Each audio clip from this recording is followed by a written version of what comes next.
Mi hijo y su esposa me empujaron contra una puerta de vidrio. El vidrio estalló en 1000 pedazos. Yo estaba sangrando por la mano. Ellos lo llamaron un accidente. Me senté sola en aquella cocina fría, pensando que tal vez de verdad ya no valía nada ahora que no tenía un sueldo. Pero lo que ellos nunca supieron es que yo había heredado en silencio más de 420 millones de pesos. Ellos pensaban que yo ya no tenía nada. ¿Qué harán cuando se den cuenta de que puedo comprar y vender todo lo que poseen, pagando en efectivo? Nunca esperé ver mi propia sangre en el piso de la cocina. No en casa de mi hijo, no a mis 71 años. Ocurrió un martes.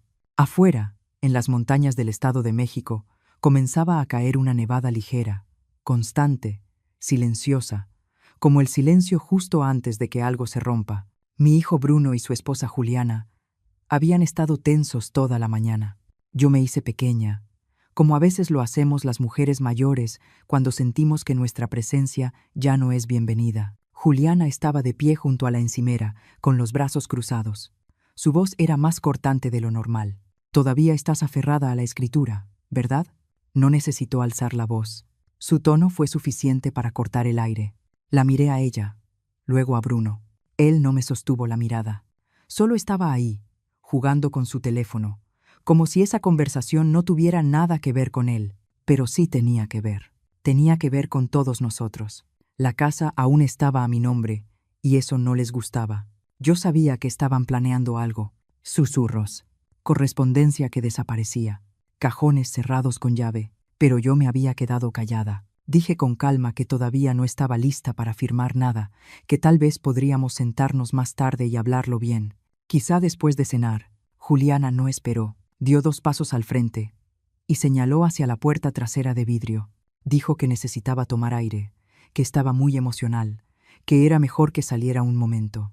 Su mano tomó mi brazo, no con fuerza al principio, pero sí con firmeza. Entonces algo cambió. Bruno, aún en silencio, se colocó a su lado. Recuerdo su mano rozando la mía, como si fuera a ayudarme a caminar. Recuerdo la tensión en su mandíbula. Al segundo siguiente, estaba cayendo. Mi espalda golpeó el vidrio. Hubo un estallido seco, fuerte, y luego todo cedió. Caí afuera, mitad sobre la nieve, mitad sobre los fragmentos de vidrio.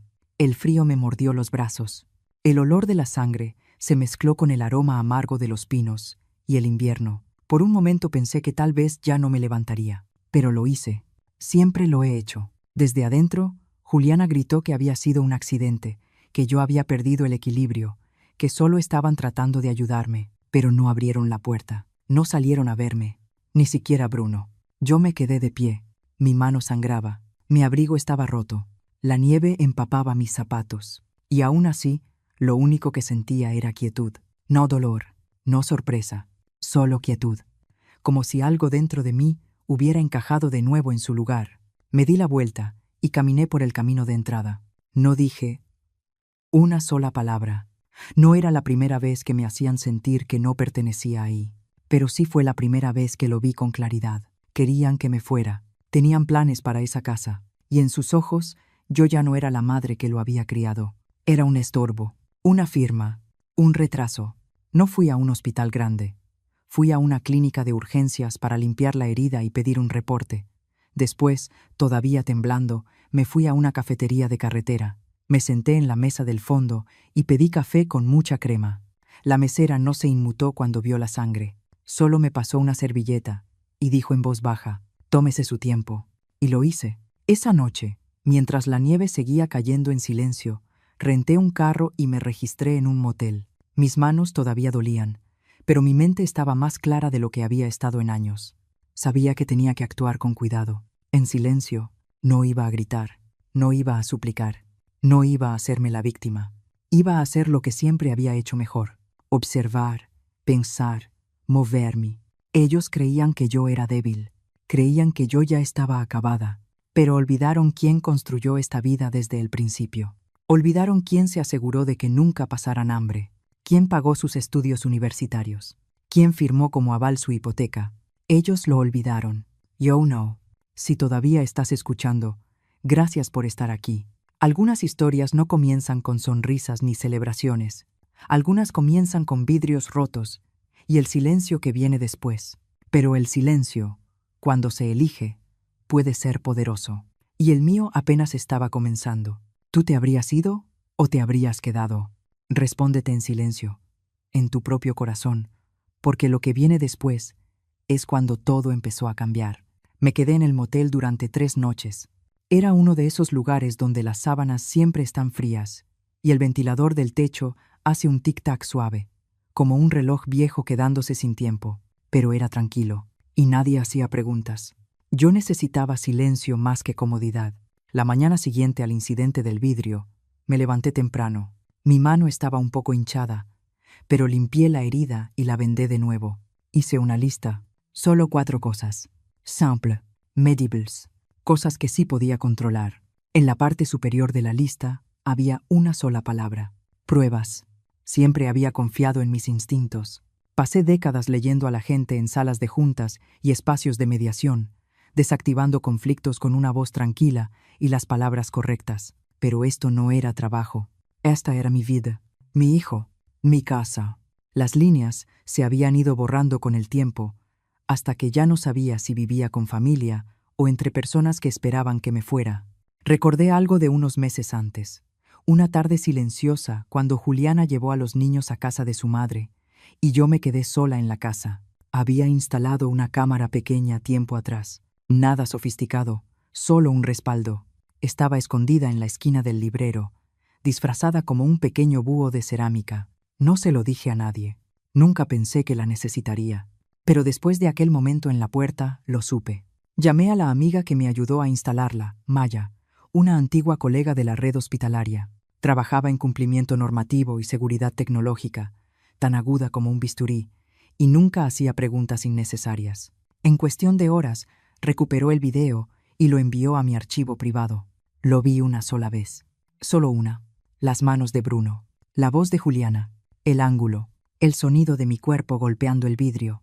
La sequedad del estallido. Luego, el silencio. Ya no había forma de negarlo. Esto no eran sentimientos heridos.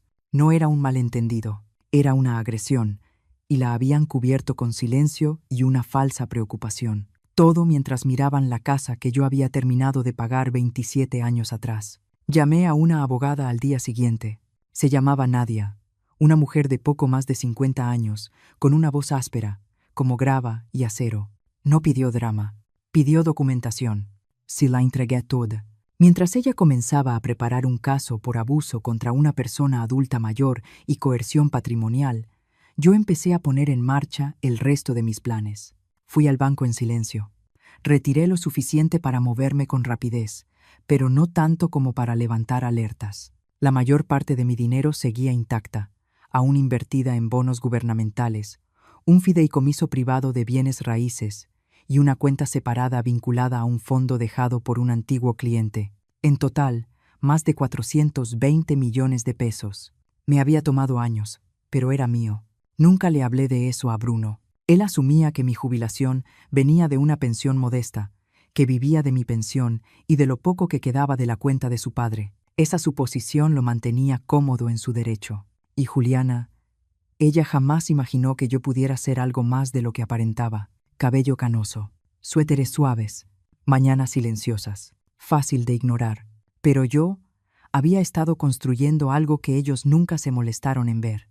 Renté un departamento temporal en la ciudad, bajo otro nombre, un contrato mes a mes, sin lujos, sin ruido. No necesitaba vista, necesitaba espacio para pensar. Lo primero que puse sobre la encimera fue una carpeta. Dentro estaba el video, una copia impresa de la escritura de la casa, mi testamento vital y el primer borrador de la denuncia de Nadia. Luego me senté, respiré hondo y por primera vez en años me permití sentirlo todo. La traición, la humillación, ese dolor profundo de ser considerada desechable por las mismas personas a las que les di todo. Pero debajo de ese dolor, algo más empezaba a brotar. Una determinación silenciosa, no para castigar, no para destruir, sino para recuperar. No solo mi nombre en un papel, no solo mi casa, sino mi espacio, mi dignidad, mi lugar en el mundo. Y supe que esto apenas comenzaba. Esa mañana desperté antes de que saliera el sol, no por inquietud, sino por claridad. Había un extraño consuelo en el silencio de mi nuevo departamento, el zumbido del calentador, el tráfico lejano de una avenida cercana, el sonido hueco de mis pantuflas sobre el piso de la cocina. Herví agua para té y me quedé de pie frente a la carpeta que había dejado sobre la encimera la noche anterior. Era una carpeta negra, sencilla, pero lo que contenía pesaba. Dentro había 3 documentos. El primero era una copia impresa de la escritura de la casa. Mi nombre seguía ahí, claro como la luz del día, sin copropietarios, sin firmas de traspaso. Había pospuesto firmar durante años, siempre con una pequeña presión en el estómago que me decía, espera. Ese peso me había salvado. El segundo era un registro de mis activos financieros, no por orgullo, sino por hechos. La mayor parte del dinero había llegado a lo largo de décadas, mediante inversiones silenciosas en vivienda de cuidado prolongado, sistemas hospitalarios y centros de bienestar en distintas regiones del país. Antiguos clientes me habían dejado partes en sus testamentos, fideicomisos o simplemente como agradecimiento. Nunca gasté mucho, nunca lo necesité. Yo tenía suficiente. El tercero era una imagen fija del video de seguridad impresa en la portada. Mi rostro, mis manos levantadas, el instante justo antes de la caída. Cerré la carpeta con cuidado. Ese día comenzaría a presentar la documentación formal con Nadia, pero antes necesitaba mirar atrás una última vez. Saqué una libreta vieja de mi bolso, de esas con tapa de tela verde, los bordes ya suaves por el uso. La había usado durante años para anotar cosas, conversaciones, fechas, detalles de cuando empecé a sentir que algo no estaba bien.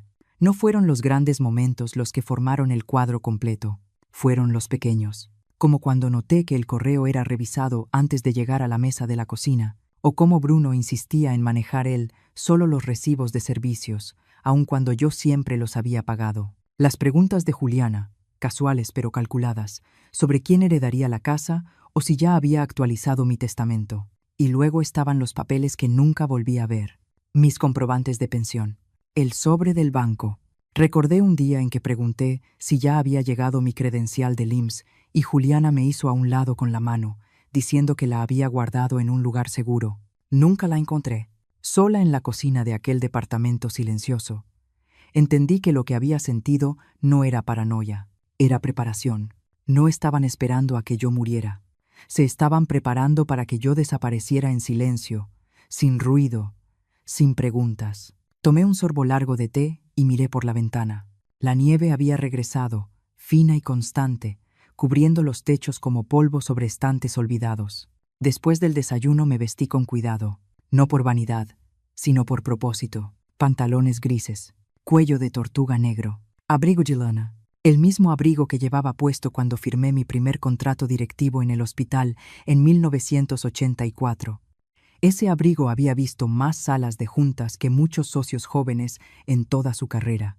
Entré al despacho de Nadia exactamente a las 10 de la mañana. Su asistente, una mujer joven, eficiente, de frases cortas, me condujo a una oficina con estantes llenos de códigos legales y reconocimientos enmarcados. Nadia estaba detrás de un escritorio limpio, sin desorden, sin fotos, solo una pluma y un bloc amarillo. No hizo charla, no era necesario.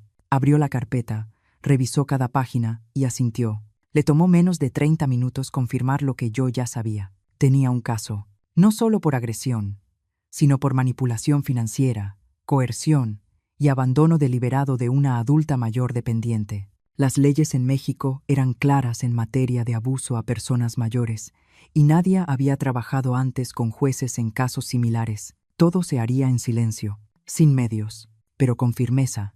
Le pedí que mantuviera todo bajo reserva. Aún no quería exposiciones públicas, quería resolución. Ella aceptó. Avanzaríamos despacio, pero con intención. Antes del mediodía, firmé la declaración preliminar. Para las 3 de la tarde, las copias del video ya estaban resguardadas en 2 ubicaciones distintas, y al caer la tarde, regresé al departamento, sentada en la misma silla junto a la ventana.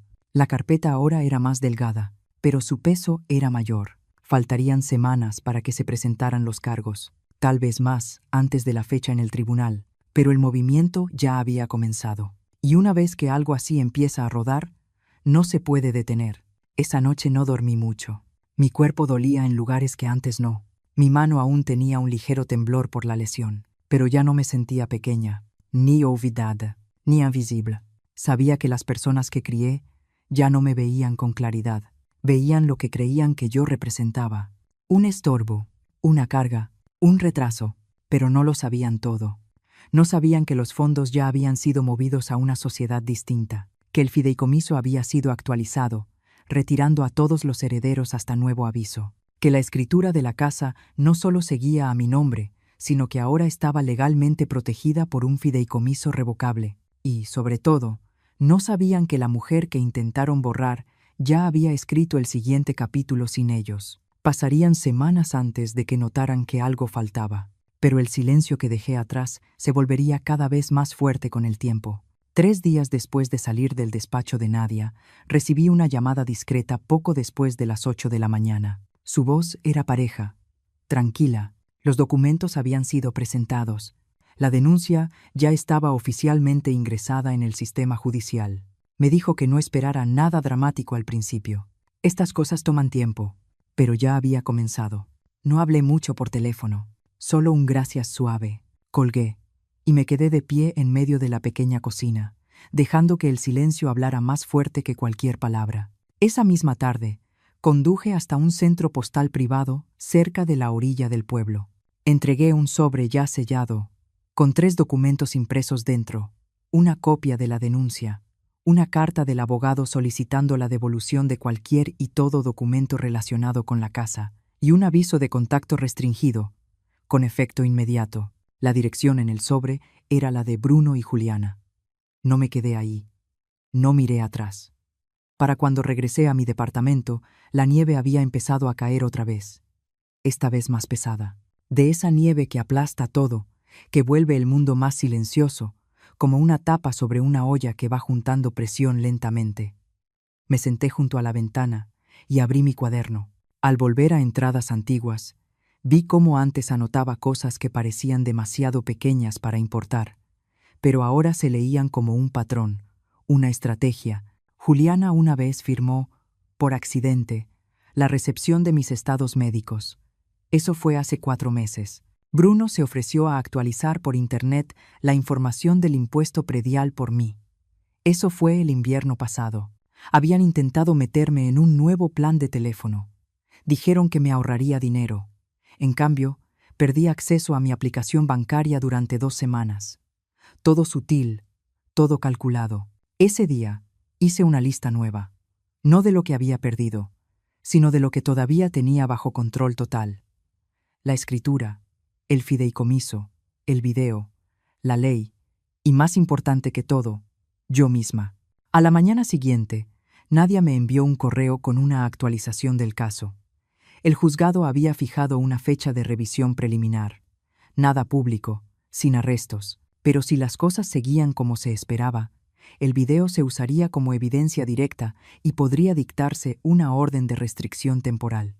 No celebré, no respiré más fácil, pero sentí que algo se acomodaba dentro de mí. No alivio, no satisfacción, solo alineación. Esa semana también me reuní con Marcos, un asesor patrimonial con quien había trabajado años atrás durante la reestructuración de la cartera de retiro de uno de mis clientes antiguos. Era confiable, discreto, y siempre me trataba como si todavía llevara el título del hospital, aunque yo no lo había tenido en más de una década. Le dije que preparara documentos para mover la mayor parte de mis activos a una nueva fundación, un fideicomiso sin fines de lucro para apoyar la reconversión laboral y recursos de bienestar para mujeres mayores de 60 años, especialmente viudas, especialmente aquellas que lo habían dado todo por la familia y luego fueron descartadas cuando ya no eran necesarias. Marcos ni parpadeó. Hizo preguntas inteligentes. Me dio plazos. Me dijo que era posible y que era más prudente retrasar. Salí de su oficina con un folder lleno de borradores y un calendario lleno de pasos silenciosos. Afuera las calles estaban resbalosas. La gente caminaba con cuidado. Yo caminé más despacio de lo normal. No porque estuviera cansada, sino porque podía darme el lujo. Ahora, por primera vez en años, No estaba corriendo para probar nada. Esa noche me quedé revisando álbumes viejos de fotos. No por nostalgia, sino por verdad. Quería ver los momentos que había olvidado. Las sonrisas que fueron reales. Las fiestas donde el calor no se sentía ensayado. Una foto me brincó. Bruno, a los 12 años, sentado junto a mí en el pasto del hospital, comiendo un sándwich que yo le había empacado en una lonchera. El cabello revuelto, su brazo rodeando mi hombro. No era cruel entonces. Era solo un niño con demasiada emoción y poco espacio para procesarla. Sostuve esa foto un largo rato, no para justificar, sino para recordar de dónde veníamos, para entender por completo a dónde habíamos llegado. Unos días después, recibí un buzón de voz de Juliana. Su voz era tensa, profesional. Dijo que habían recibido la carta de mi abogada y que les sorprendían las acusaciones. Esperaba que pudiéramos resolverlo en privado, sin disculpa, sin remordimiento. Solo control. Sonaba más preocupada por el rastro de papel que por los pedazos de vidrio que todavía traía enterrados en el bolsillo de mi abrigo. No respondí. De ahí en adelante, nadie manejaría todo contacto. Yo no iba a discutir, no iba a explicar. En cambio, me preparé. Hice copias de todos los documentos y las guardé en 3 lugares distintos. Agendé una segunda cita con Marcos para finalizar el traspaso de la primera parte de los fondos. Compré una chamarra nueva, de lana gris, pesada, hecha para días fríos y caminatas largas. La vieja, la que tenía la mancha de sangre en la manga, la doblé y la metí en una bolsa sellada, no para olvidar, sino para conservar la línea entre el antes y el después. Luego, salí a caminar. El viento era filoso, pero no me estremecí. Mi cuerpo ya se había ajustado a la incomodidad, pero mi mente estaba más clara que nunca. Ellos pensaron que empujarme contra el vidrio me rompería. Lo que no entendieron es que hay vidrios que se rompen limpio, pero la mujer del otro lado puede salir más afilada, no amarga, solo precisa. Y ahora yo tenía precisión, papeles, paciencia y la ley. El departamento se fue volviendo más silencioso conforme avanzaba la semana. La nieve se apilaba contra el borde de la ventana y se tragaba el ruido de afuera. Cada mañana despertaba con el mismo ritmo. Primero té, luego documentos, luego caminar. Se volvió una especie de ritual silencioso, uno que me ayudaba a mantenerme alerta sin caer en la tristeza. En la 5ª mañana, conduje hacia el oeste, hacia las montañas. Fue un viaje largo, de esos que te dejan la cabeza en blanco y el corazón despierto. No le dije a nadie, ni siquiera a Nadia. Salí temprano, justo después de que amaneció, con una bolsa pequeña para pasar la noche y la chamarra nueva. Hice una reservación con otro nombre, un hábito que había aprendido en mis años manejando personal hospitalario de alto perfil que necesitaba discreción. Hay cosas que nunca se te van. La carretera se retorcía entre pinos altos y lagos congelados. El cielo estaba bajo, gris, parejo. Cuando llegué a Arteaga, en la sierra de Coahuila, ya casi era mediodía. Ahí la nieve era más espesa, fresca, intacta. El aire se sentía más limpio que cualquier cosa que hubiera respirado en semanas. Me registré en una cabaña pequeña cerca de las aguas termales. Nada extravagante, pero limpio. Chimenea, vista a la ladera, y una cocina completa que no iba a usar. No estaba ahí por placer. Estaba ahí para respirar en silencio, para recordar quién era antes de que empezara el ruido. Esa noche me metí a la alberca al aire libre. El agua estaba tibia, casi demasiado tibia contra el aire helado, y me quedé bajo la superficie más tiempo de lo normal, no para olvidar, sino para vaciarme, para hacer espacio. A la mañana siguiente me desperté temprano y me senté en la terraza de madera, envuelta en una cobija. Tomé café a sorbos y pensé en la versión de mí que antes buscaba excusas por la forma en que Bruno me trataba. La mujer que decía, a lo mejor está estresado, a lo mejor solo está protegiendo a Juliana, a lo mejor yo entendí mal. Dejé de buscar excusas el día que mi espalda golpeó el vidrio. Ahora miré hacia atrás con ojos más afilados y empecé a trazar nuevos esquemas, no para fechas de corte o documentos, sino para cómo iba a vivir si ya no necesitaba explicarme ante nadie. Ese mismo día, caminé al pueblo y me detuve en una librería silenciosa que solía visitar años atrás. La dueña, Una mujer llamada Ruth todavía me recordaba. No hablamos mucho. Elegí algunos libros, casi todos sobre mujeres silenciosas que cambiaron su vida tarde, y me fui sin anunciar quién era ni por qué estaba ahí. No necesitaba ser la mujer del folder, no ese día. Para el tercer día, la cabaña se sentía como si me perteneciera, no porque yo la comprara, sino porque yo había llegado ahí por decisión propia. Hay algo poderoso en recuperar espacio, aunque sea temporal. Es la diferencia entre huir y volver. Esa noche escribí cartas, no a Bruno, no a Juliana, cartas para mí, para la versión de mí a los 40 que pasaba cumpleaños sola porque la familia se olvidaba, para la versión a los 50 que los ayudó a comprar su primera casa, pero no fue invitada a la bienvenida, para la versión a los 60 que en silencio pagó su deuda de tarjeta cuando no podían cubrir el pago mínimo. Escribí a cada una de esas mujeres y les dije que hicieron lo que pudieron con lo que sabían en ese momento. Las perdoné y les di las gracias, porque sin ellas yo no estaría aquí. Lo bastante fuerte para irme, lo bastante lista para planear, lo bastante silenciosa para dejar que la verdad hiciera el trabajo. Esa noche la nieve se volvió violenta. El viento aulló contra las ventanas, haciendo temblar el vidrio, recordándome lo frágiles que pueden ser las paredes. Pero la chimenea siguió encendida y el techo se mantuvo firme. No me sentí insegura, me sentí despierta. A la mañana siguiente, hice la salida temprano. El camino de regreso estaba resbaloso y empinado, pero no me apresuré. En cada curva pensaba en lo que venía después. Sabía que Nadia estaría preparando la siguiente presentación. Sabía que Juliana probablemente intentaría responder con alguna mezcla de encanto o indignación. Sabía que Bruno haría lo que siempre había hecho: callarse, luego volverse pasivo, luego resentirse, pero yo no iba a regresar a esa casa. Tampoco iba a regresar a esa versión vieja de mí. En lugar de eso, conduje directo al edificio donde estaba registrada mi nueva fundación. El papeleo se había finalizado 2 días antes. No se lo había dicho a nadie, ni siquiera a Marcos. Era mi inicio privado. Me acerqué a la recepcionista, le entregué mi identificación y sonreí cuando levantó la vista y dijo el nombre de la fundación. Le pedí que lo repitiera, solo para escucharlo en voz alta. La iniciativa Montreux, un lugar para que mujeres mayores de 60 años puedan reconstruirse, en silencio, con fuerza, en sus propios términos. Ella me entregó el paquete de bienvenida. Le di las gracias. Entré a la pequeña oficina que habían reservado para mí y me senté en la silla detrás del escritorio. Sin ceremonia, sin aplausos, pero por dentro sentí que algo se acomodaba, algo real.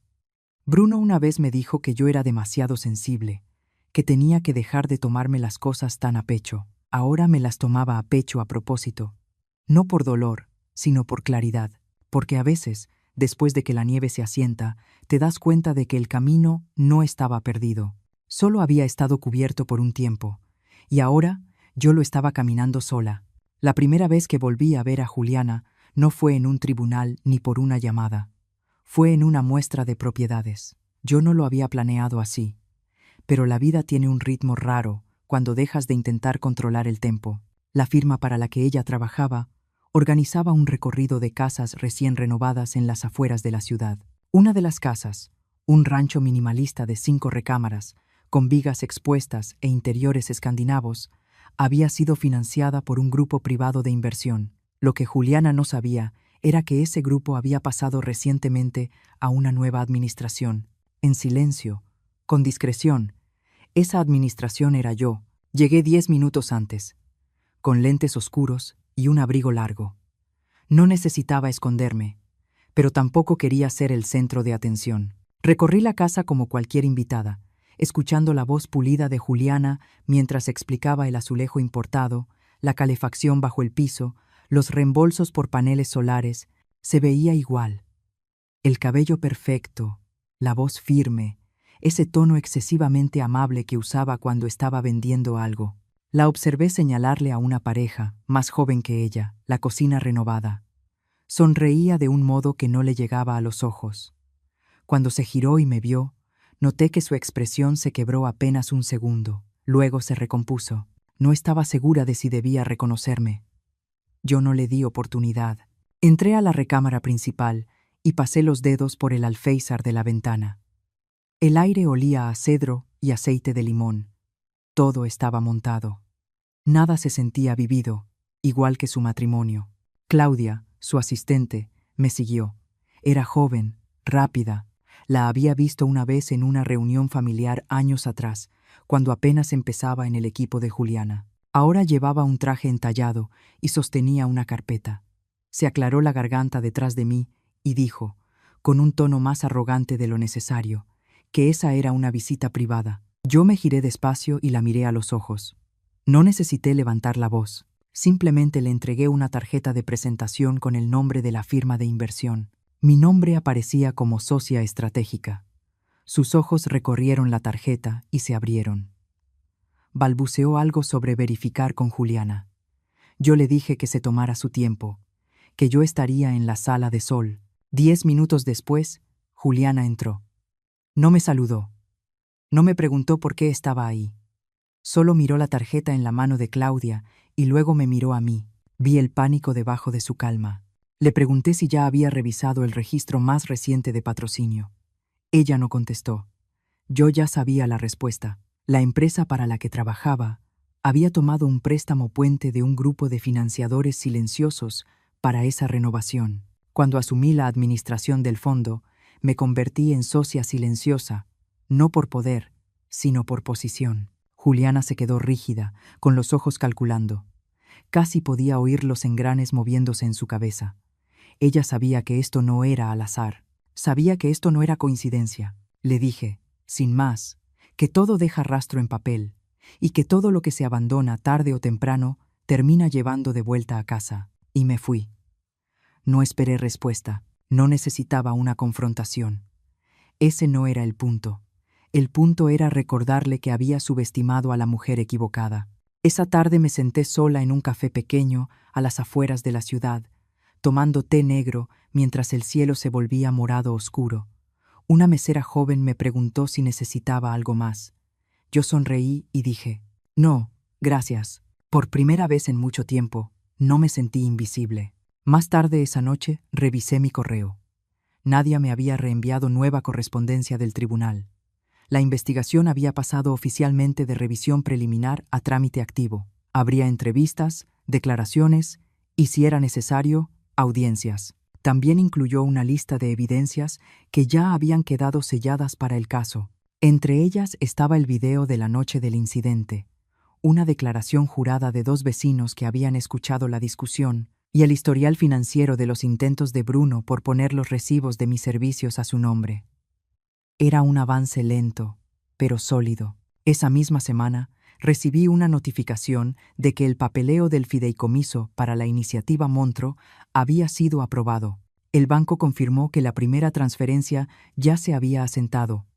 Más de 100 millones de pesos apartados para costos operativos y fondos a largo plazo. Exhalé un aire que no me había dado cuenta de que estaba sosteniendo. Pensé en lo que Juliana le habría dicho a Bruno cuando llegó a casa después de la muestra. Si lo suavizó o si le soltó toda la verdad, nunca lo sabría. Esa parte ya no me pertenecía. Lo que importaba era que el suelo bajo sus pies había empezado a moverse, y yo ya no estaba quieta.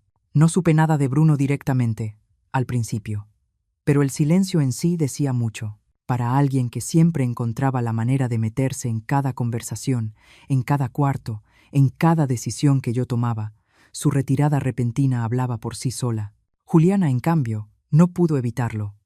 Menos de una semana después de la muestra, Nadia me reenvió un mensaje, un correo cuidadosamente redactado del equipo legal de Juliana, diciendo que había habido malentendidos y juicios emocionales durante el conflicto familiar. Proponían una solución fuera del tribunal, una que incluía acuerdos mutuos, privacidad y, como era de esperarse, el cese inmediato de todos los trámites pendientes. Querían un trato.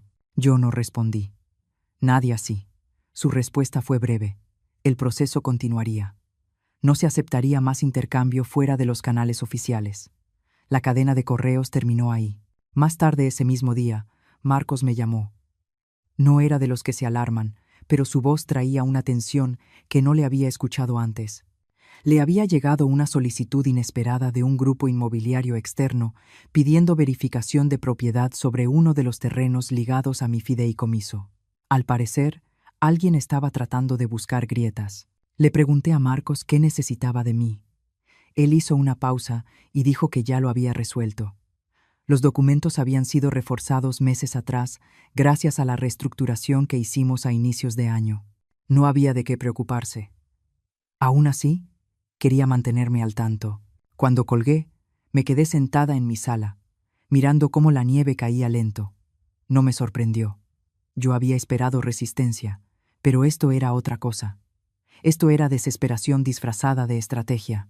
Esa noche, revisé la lista de propiedades para las que Bruno una vez me pidió que firmara como aval, cuando él y Juliana todavía estaban levantando su negocio. En ese entonces, me negué con educación. Había algo en cómo lo dijo, como si fuera mi deber como madre, que me hizo dudar. No supe por qué en ese momento. Solo supe que se sentía mal. Ahora entendía que mi instinto me había protegido. Un instinto silencioso y terco. A la mañana siguiente, Nadia me envió otra actualización. La fase preliminar de descubrimiento estaba por cerrarse. El tribunal había aprobado el siguiente paso. Se programaría una audiencia previa, y con ella, la liberación de evidencia a ambas partes. Eso significaba que el video ya no sería solo un archivo guardado en privado. Se convertiría en parte del expediente. Esa tarde caminé por el jardín botánico de la ciudad. Aunque los senderos estaban medio congelados y las bancas frías, había algo reconfortante en seguir avanzando mientras todo lo demás parecía detenido. Mientras caminaba, pensé en la última Navidad que había pasado en esa casa. Juliana había mandado traer comida de un servicio de catering. Bruno apenas me habló. Los nietos estaban pegados a sus tabletas, sin interés alguno en los regalos que yo había elegido y envuelto con cuidado. Recordé haber colocado un adorno de vidrio en el árbol y ver mi reflejo distorsionado en la superficie plateada. No sabía entonces que sería la última vez que me sentaría en esa mesa, pero ahora me alegraba no haberlo sabido, porque quizá me habría quedado demasiado tiempo por culpa, y la culpa no era razón para seguir sangrando. Más tarde esa semana, el juzgado emitió una notificación formal. La audiencia se llevaría a cabo dentro de 2 semanas. No sería algo dramático, nada de televisión, nada de salas llenas, solo un juez, algunos abogados y documentos. Aún así, sería el inicio de la verdad dicha en voz alta. Mientras tanto, seguí avanzando. Me reuní con el primer grupo de asesoras de la fundación, mujeres de distintas partes del estado. Algunas habían perdido a sus esposos, otras habían perdido sus casas, pero todas tenían algo en común. Habían sido ignoradas. Mientras las escuchaba compartir sus ideas, entendí algo. Por todo el silencio que había soportado en esa casa, por todas las veces que mi voz fue suavizada o descartada, nunca la había perdido de verdad. Simplemente se la estaba ofreciendo a las personas equivocadas. Después de la reunión, una de las mujeres se me acercó. Se llamaba Janet. Tenía ojos suaves, pero su voz tenía peso. Me dijo que había notado la manera en que yo escuchaba, no solo para responder, sino para sostener el espacio, para abrir lugar a la verdad de alguien más. Fue lo más amable que alguien me había dicho en mucho tiempo. Esa noche volví a sacar el folder, el que había conservado desde el inicio, el que guardaba mis expedientes médicos, registros financieros, copias del fideicomiso y el disco duro externo con el video.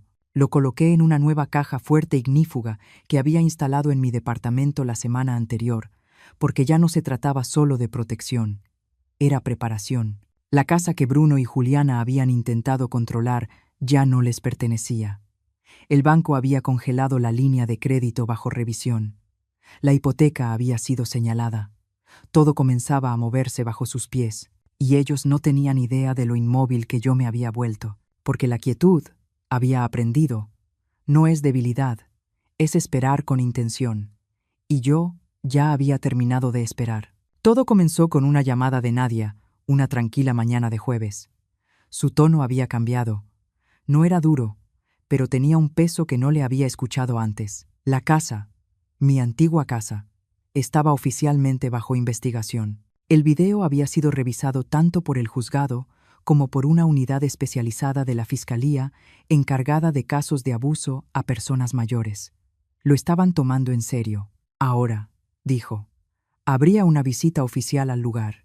Se enviarían agentes, no solo para reunir más pruebas, sino para caminar el terreno, ver el sitio donde ocurrió todo, observar el entorno en su contexto físico real. Juliana había sido la primera en llamar al juzgado esa mañana, aparentemente desesperada, aparentemente tomada por sorpresa. No sentí satisfacción, ni siquiera alivio, solo una quietud, como ver la primera grieta extenderse sobre la superficie de un lago congelado.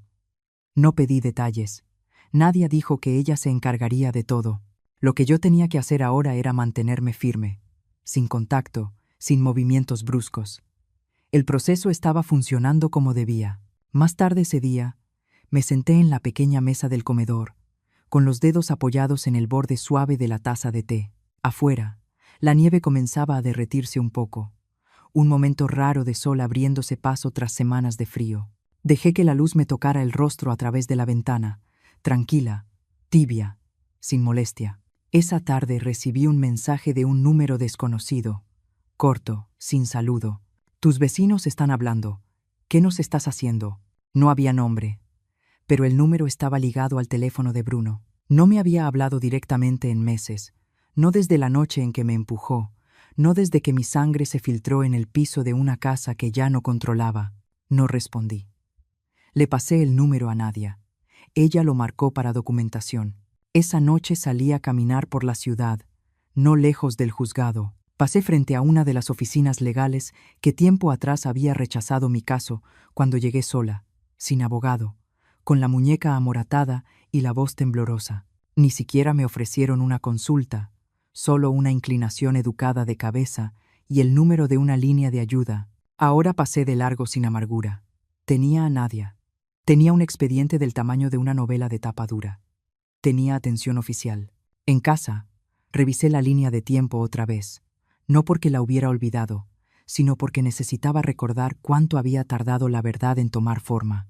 La caída, el silencio, la clínica, las preguntas, la disculpa que nunca llegó, el primer correo a Nadia, la transferencia del video, la presentación silenciosa, la primera carta, la resistencia, la muestra de propiedades, el momento en la sala de sol, la llamada de Marcos, el fideicomiso establecido, la audiencia programada. Y ahora, la visita al lugar. Nada de eso ocurrió de la noche a la mañana, pero en conjunto había construido algo imposible de negar. A la mañana siguiente, recibí noticia de que los agentes habían visitado la casa.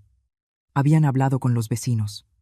Una de ellos, la señora Carla, que vivía 2 casas más allá, había dado una declaración jurada. Dijo que me vio salir esa noche con el abrigo roto y sangre en la manga. Había tenido miedo de decir algo antes, miedo de alterar la tranquilidad del vecindario, miedo de verse arrastrada a algo feo. Pero el video lo cambió todo. Ya no era cuestión de opiniones, era un hecho.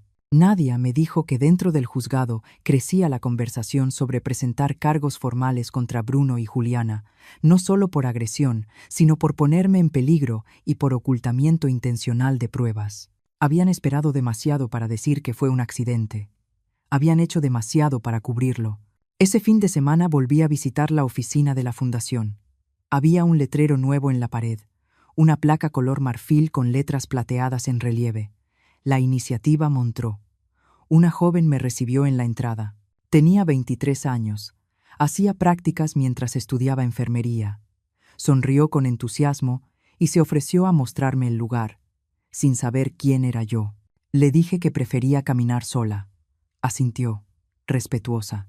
Recorrí el espacio despacio, habitación por habitación, observando los estantes de libros, las cajas de suministros listas para enviarse a bibliotecas rurales y centros para personas mayores, las pilas de solicitudes de apoyo para talleres de bienestar, escritas por mujeres que habían vivido en silencio demasiado tiempo.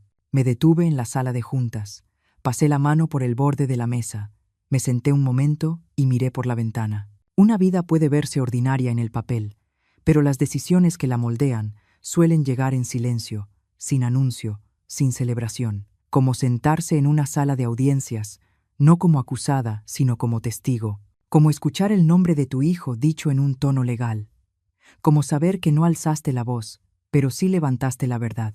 Salí del edificio justo cuando el sol se escondía tras los árboles. De camino a casa, Nadia volvió a llamar, esta vez con algo nuevo. La secretaría del juzgado había recibido una solicitud sellada del abogado de Juliana.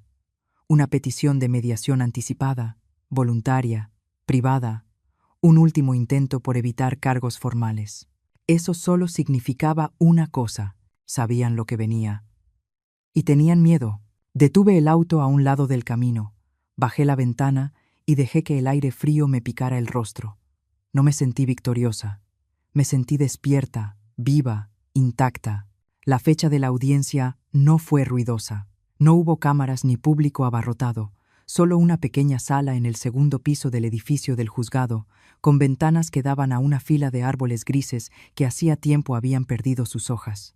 El lugar estaba frío y olía ligeramente a alfombra vieja y papel. Llegué 10 minutos antes, vestida con pantalón azul marino, un suéter oscuro y el reloj de mi difunto esposo. No porque me diera consuelo, sino porque me recordaba los años que pasé sosteniéndolo todo para otros. Ese día no era sobre la memoria, se trataba de propiedad. Nadia ya estaba sentada a la mesa, el portafolio abierto, los papeles acomodados en filas como soldados. Su presencia serena estabilizaba el ambiente. Me asintió sin decir palabra y volvió a bajar la vista a sus notas. Del otro lado de la sala, Bruno estaba sentado rígido junto a su abogado. El traje no le quedaba bien. Tal vez era prestado. Tal vez ya no le pertenecía al hombre que intentaba ser. Sus ojos se desviaron hacia mí y luego cayeron de inmediato sobre la mesa. Juliana entró 3 minutos después. Vestía de negro completo y no llevaba joyas, ni siquiera el anillo de bodas. No se sentó junto a Bruno. Tomó asiento una fila más atrás, sola, con los brazos cruzados con fuerza sobre el pecho. La jueza llegó. Era una mujer de poco más de 60 años, cabello gris acerado y una voz como madera seca al partirse. No miró a nadie por mucho tiempo. Leyó el expediente frente a ella, llamó al orden en la sala y comenzó. Todo empezó con la lectura de los cargos por parte del secretario judicial. Primero, abuso contra una persona adulta mayor. Después, obstrucción de denuncia. Luego, intento de coacción patrimonial mediante manipulación emocional. 3 cargos, cada uno seguido por una pausa larga, mientras las palabras se expandían en el espacio entre nosotros. No miré a Bruno. No lo necesitaba. Luego vino la presentación de pruebas. Nadia se levantó precisa, concentrada, y presentó el video. Habían colocado un monitor grande frente al estrado. Sin sonido. Solo la imagen. Yo solo lo había visto una vez, sola, en una habitación de motel. Ahora lo veía de nuevo. No parpadeé. Mis ojos permanecieron en la pantalla todo el tiempo. El brazo de Bruno entró en el cuadro. Mi cuerpo retrocedió. El vidrio estalló. Yo desaparecí de la imagen. Silencio. El vídeo terminó. No hubo jadeos en la sala. Solo quietud. Incluso la jueza permaneció inmóvil durante varios segundos antes de anotar algo y hacer una seña para continuar. Luego vinieron las exposiciones. Nadia fue breve. No dramatizó. Habló solo de hechos. Mi lesión, el retraso en la denuncia, los intentos de intimidación, la documentación de los movimientos financieros que Bruno había intentado semanas antes del incidente. Un patrón. Lo llamó sutil pero claro. El abogado de Bruno respondió con evasivas. Estrés, mala comunicación, una discusión familiar sacada de contexto, un momento de daño no intencional. Pintó el retrato de un hijo llevado al límite por malentendidos. Después se le preguntó a Juliana si deseaba declarar. Su abogada se inclinó hacia ella. Juliana negó con la cabeza. Ni una palabra. Su silencio fue lo más fuerte que jamás me había dicho. La jueza no deliberó mucho. No dictó sentencia. Aquello era solo la audiencia probatoria, pero sí resolvió que el caso pasara a revisión completa, que las pruebas ameritaban acciones adicionales y que la orden de protección que yo había solicitado se mantendría vigente. Bruno tenía prohibido contactarme de cualquier forma. Juliana también. El acceso financiero quedaba congelado. Las cuentas compartidas. bajo auditoría. La investigación se ampliaría. Cuando el mazo golpeó, no exhalé. Simplemente me puse de pie, asentí a Nadia y salí de la sala sin mirar atrás. Afuera, el viento había aumentado. Las hojas raspaban la banqueta como susurros secos. Caminé despacio, con intención. Cada paso se sentía ganado. En el café cercano, pedí un café negro chico y me senté en la mesa de la esquina. Nadie me reconoció. No hacía falta. Abrí mi cuaderno y tracé una línea sobre la fecha de ese día. Luego pasé la hoja y escribí una sola frase. No estoy rota. Cuando regresé a casa esa noche, me esperaba una carta. No un correo, no una llamada. Una carta física, escrita a mano. Era de Bruno. El sobre era sencillo.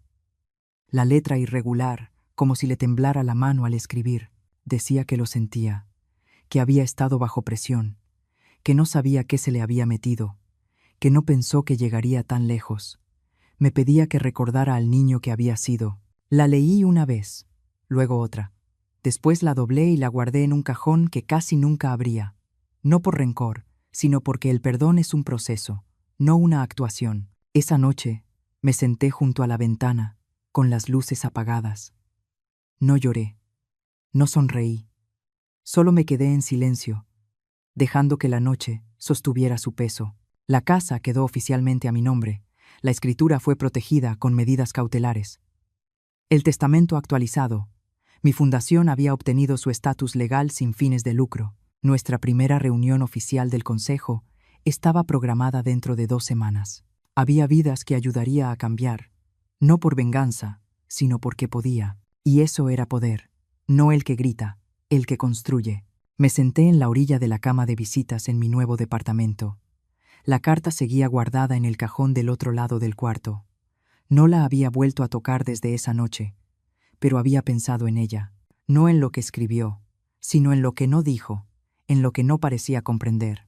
Durante años me mordí la lengua, me encogí en las esquinas, dejé que me hablaran encima, que me corrigieran, que me descartaran con sonrisas suaves y silencios condescendientes, no porque no supiera más, sino porque pensé que amar significaba elegir la paz sobre el orgullo. Ese día en el tribunal, cuando no pudo mirarme a los ojos, lo entendí por fin. Había dado demasiado. Crié a un hijo desde el miedo. No el miedo que grita, sino el que susurra. No exijas tanto, no empujes, no decepciones. Y ahora veía a ese niño reflejado en el hombre. Un hombre que aprendió que la culpa se sacude, que una disculpa basta, que el perdón es automático. Me levanté y caminé hacia la ventana. La nieve volvía a caer. La ciudad nunca se detenía del todo, pero había una calma en su ritmo. Respiré despacio. Por primera vez, la opresión en el pecho había desaparecido. A la mañana siguiente asistí a una mesa comunitaria organizada por la Fundación. Nos reunimos en un salón rentado en una biblioteca pública, a las afueras de la ciudad. Llegaron decenas de mujeres, algunas solas, otras con hijas, otras con cuadernos llenos de sueños pospuestos durante décadas. Las vi hablar, primero nerviosas, luego más firmes, a medida que sus voces encontraban cabezas que asentían y miradas que entendían.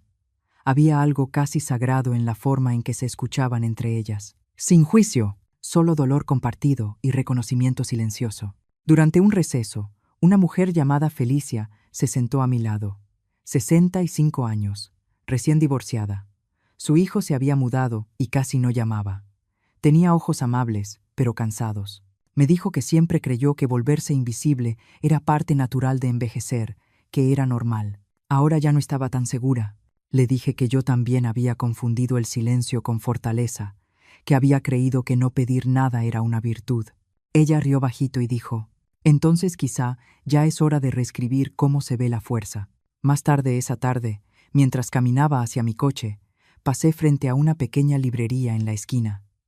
Había un letrero en la ventana. Lectura de autores locales el próximo sábado. Sonreí para mí y seguí caminando. No se trataba de que me vieran.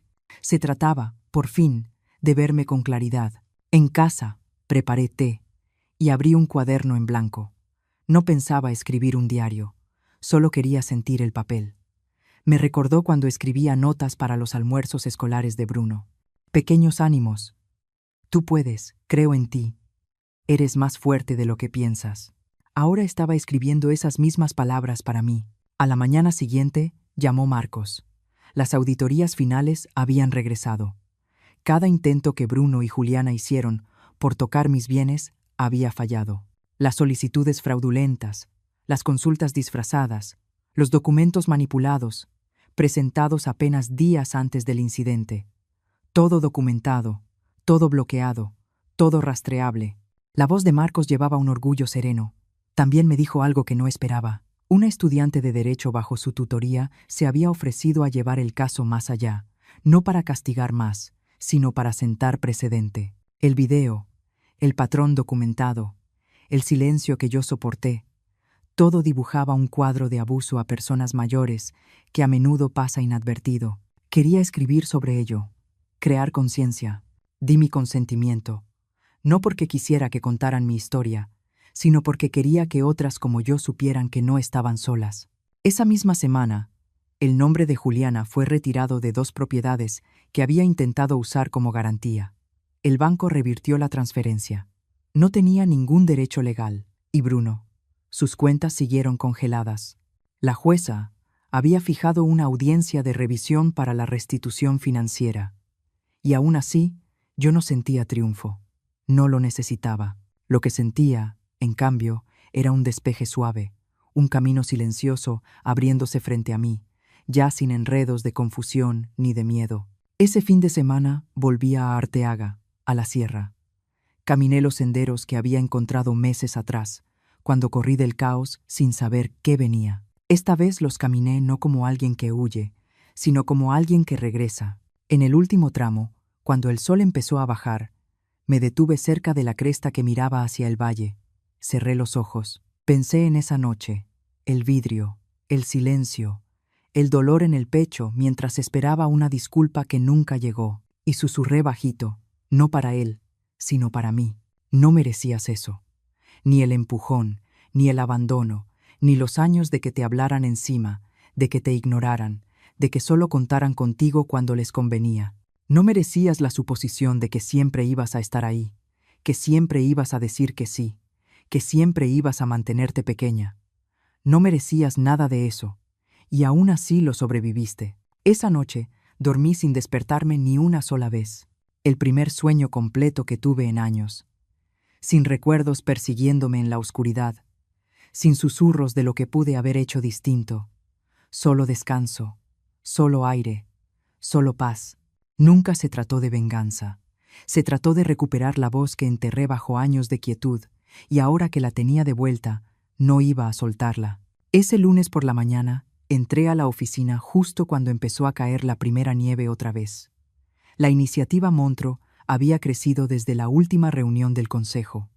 Las paredes ya no estaban vacías. Tenían fotos enmarcadas de las mujeres a las que habíamos ayudado, sonrisas, certificados de graduación, licencias de negocios, cartas de hijas que vieron a sus madres reconstruirse. En la sala principal vi a la nueva coordinadora preparando un taller. Levantó la vista, me hizo un gesto con la cabeza y siguió organizando. Ese momento pequeño se sintió como algo que pensé que jamás volvería a vivir. No me estaban tratando con cuidado excesivo, no me estaban manejando. Yo era solo otra persona haciendo el trabajo. Pasé de largo y entré al espacio silencioso de juntas que ahora llamábamos la sala de fundadoras. Abrí el cajón lateral y saqué el paquete sellado que había guardado durante meses. Adentro estaba el último tramo del papeleo financiero, la transferencia completa de mis activos restantes al fideicomiso, más de 420 millones de pesos. Todavía no se sentía real. Y aún así, ahí estaba, firmado, sellado, legalmente intocable, no solo por protección fiscal, no solo por imagen, sino porque quería que ese dinero me sobreviviera de una forma que no cargara sangre ni culpa. Me senté en la mesa larga y leí el estado final. Todo había sido procesado. Los abogados habían verificado 2 veces cada número. No quedaba nada con mi nombre, excepto una sola línea. Uso designado permanente para el fortalecimiento de mujeres mayores en transición. Tomé una pluma y firmé la última página despacio, con cuidado, como si estuviera firmando un adiós a una versión de mí que alguna vez tuvo miedo de su propio valor. Esa tarde conduje hasta la casa vieja una última vez. Los nuevos dueños eran una pareja jubilada de Estados Unidos. Nunca habían oído hablar de Bruno ni de Juliana. Les dijeron que la casa había estado detenida por trámites legales y que tardó más de lo esperado en concretarse la venta. No preguntaron mucho más. Solo querían una casa tranquila cerca de los senderos. Me quedé del otro lado de la calle, con el motor encendido. La luz del porche estaba prendida. Unas campanitas de viento se movían suave bajo el alero. Apenas se alcanzaba a ver una marca tenue en el marco de la puerta de vidrio nueva. La habían reemplazado, pero el borde aún guardaba un rastro de donde la original se astilló. No necesitaba acercarme. No tenía deseo de reclamarla. Ya lo había hecho de otra manera. Cuando me di vuelta para irme, el teléfono vibró. Un mensaje de Nadia. El fallo final había salido. A Bruno le impondrían una orden de acceso financiero restringido durante 5 años. Tendría que tomar terapia por conducta abusiva hacia personas vulnerables. Juliana había aceptado un acuerdo. Renunciaría a cualquier reclamo sobre propiedad compartida y retiraría su apelación pendiente. No habría juicio. Y así, simplemente, se terminó. No con ruido, no con titulares, sino con firmas y silencio. Regresé a mi departamento y me quedé un rato sentada en el coche, dejando que el peso de todo me apretara suave el pecho. No hubo escena, no hubo gritos, no hubo confrontaciones en pasillos ni llamadas amargas. Solo consecuencia silenciosa, de esa que crece despacio y cae justo donde tiene que caer. Entré y abrí la ventana. Seguía nevando, pero ahora suave, como ceniza después de que un fuego se consume solo. En las semanas que siguieron, casi no pensé en Bruno. No por rencor, sino porque la versión de él que yo había cargado durante años ya no vivía en mi mente como antes. El padre de mi nieto, el niño al que sostuve con fiebre, el hombre que olvidó que yo era humana, él cargaría sus consecuencias, y yo cargaría otra cosa: paz, claridad, propósito. En una de nuestras juntas de equipo, una joven en prácticas me preguntó cómo decidimos a quién apoyar. Le dije que buscamos mujeres que nos recuerden a quienes fuimos, no porque queramos rescatarlas, sino porque queremos estar a su lado mientras aprenden a salvarse ellas mismas. Ella sonrió y asintió, y supe que entendió. Esa noche volví a sentarme junto a la ventana, pluma en mano. No para escribir una carta, solo para marcar el día. Escribí una línea. La justicia no siempre es ruidosa, pero cuando es real, no necesita serlo. Y la subrayé despacio una sola vez. Luego cerré el cuaderno y apagué la luz. El lago detrás de mi departamento se congeló a principios de enero. Lo había visto hacerse quieto durante semanas, las ondas volviéndose reflejos y al final, silencio. Esa mañana caminé el sendero alrededor con una taza de café en la mano enguantada, la bufanda metida en el cuello. El aire estaba frío, pero no amargo. No picaba como algunos inviernos de antes. Se sentía limpio, como si algo por fin se hubiera asentado. Acababa de salir de la última reunión del consejo del trimestre. Revisamos números, reportes de impacto. Más de 200 mujeres habían pasado por el programa ese otoño. Algunas ya trabajaban, otras estaban en capacitación. Unas cuantas se habían mudado a viviendas facilitadas por una alianza nueva. Una mujer, Dora, ya en sus 70, había iniciado su propio servicio de contabilidad. Lloró en mi oficina cuando consiguió sus primeros 3 clientes. Recordé lo que dijo, con la mano temblorosa mientras me enseñaba los cheques. Pensé que la vida ya había terminado conmigo. Resultó que solo necesitaba un segundo aire. Cuando pasé por la banca junto al gran sauce, me detuve y me senté. Antes me costaba estar quieta. Siempre sentía que tenía que probar algo, que era útil, necesaria, inquebrantable. Pero aprendí que estar callada no era lo mismo que ser invisible. Y ser fuerte no significaba ser silenciosa. El teléfono vibró en mi bolsillo. Era un mensaje de Nicole, mi nieta. Había enviado una foto, una sencilla, un dibujo que hizo de una mujer sentada junto a una ventana, taza en mano, mirando la nieve. Abajo escribió: «Te recuerdo así». No respondí. Todavía no. El corazón lo tenía demasiado lleno. No de tristeza, sino de algo más pesado y más suave. Tal vez perdón. No de Bruno, no de Juliana, sino de mí. Por todos los años en que creí que mi valor dependía de cuánto aguantaba sin quejarme. Caminé de regreso despacio, sintiendo el crujido de la nieve bajo cada paso. Cuando llegué a la puerta, volteé una vez más para ver el lago. Luego entré y la cerré con suavidad detrás de mí. Más tarde esa noche, hice una maleta pequeña, no exactamente para un viaje, sino para unos días en la cabaña en la sierra, la misma a la que había vuelto meses atrás, por decisión propia. Un lugar que se sentía completamente mío. Antes de irme, miré una última vez el espejo del pasillo. Mi reflejo ya no me golpeó como antes. Las líneas seguían ahí, las canas seguían entretejidas en mi cabello, pero los ojos eran distintos, no endurecidos, solo claros. Susurré algo solo para mí. Seguiste. Y lo dije porque era verdad. Entre la duda, la traición, el silencio, las noches largas pensando que quizá lo imaginé, que quizá fui demasiado o no fui suficiente. Y aún así, siempre fui suficiente. Solo necesitaba recordar cómo pararme en mi propia tierra. Y ahora ya podía. Si alguna vez elegiste el silencio, porque nadie te escuchaba. Si alguna vez te minimizaron u olvidaron las personas que más amabas, entonces esta historia era para ti. Comparte cómo te sientes después de escuchar este camino. Nunca sabes. Tus palabras pueden ser la luz que alguien necesita mientras cruza su momento más oscuro. Leemos cada comentario, hasta el susurro más bajito. Esto no es solo un canal de historias. Aquí el silencio también se escucha.